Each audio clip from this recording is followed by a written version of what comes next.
কি আমার পরে মানুষ যেন, আমি চাই এই খারাপ সময়টায় যেন মানুষ। আমি চেয়েছিলাম রোজা বোরখা পরুক, ইসলামের পথে আসুক, কিন্তু সে দিন দিন এতটাই খোলা পোশাক পরছিল যা আমি সহ্য করতে পারছিলাম না।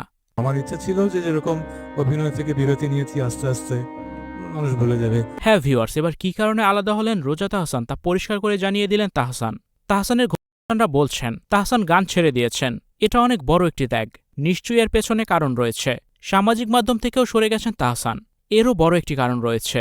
তিনি চেয়েছিলেন একটি ব্যক্তিগত জীবনযাপন করতে। অন্যদিকে বিয়ের পর রোজার পরিচিতি বেড়ে গেছে। তাহসানকে বিয়ে করে সে টাইমলাইনে চলে এসেছে, সামাজিক মাধ্যমেও আলোচিত হয়ে ওঠেন। এটিকে রোজা উপভোগ করছিলেন। প্রথম দিকে সমাধান করার চেষ্টা হচ্ছিল, দুজনে চেষ্টাও করছিলেন, কিন্তু দুজনের জীবন দর্শন দুরকম হওয়ায় দুজনের পথ আলাদা হয়ে গেছে। মূলত তাহসান চেয়েছিলেন রোজাও যেন ধর্মের পথে ফিরে আসে, বোরখা পরে এবং তার সংসারে মনোযোগী হয়। অন্যদিকে রোজা চেয়েছেন সে সেলিব্রিটিকে বিয়ে করে আরও পরিচিতি পেয়েছেন। সে আরও দিনকে দিন খোলা পোশাক পরে সামাজিক মাধ্যমে পরিচিত হওয়ার আরও চেষ্টায় ছিলেন এবং এটিকে উপভোগ করছিলেন, যা কোনোভাবে মেনে নিতে পারছিল না তাহসান।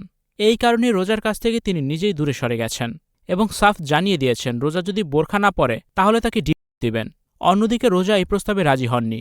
সে দিনকে দিন আরও খোলা পোশাক পরেছেন, এমনকি তাহসানকে কষ্ট দেওয়ার জন্য কিছুদিন আগেই এমন খোলা পোশাক পরেছেন, যা নিয়ে রীতিমতো সোশ্যাল মিডিয়ায় শোরগোল পড়ে গিয়েছিল যে তাহসান ইসলামের পথে আসছেন আর তার বউ এমন পোশাক পরেছে।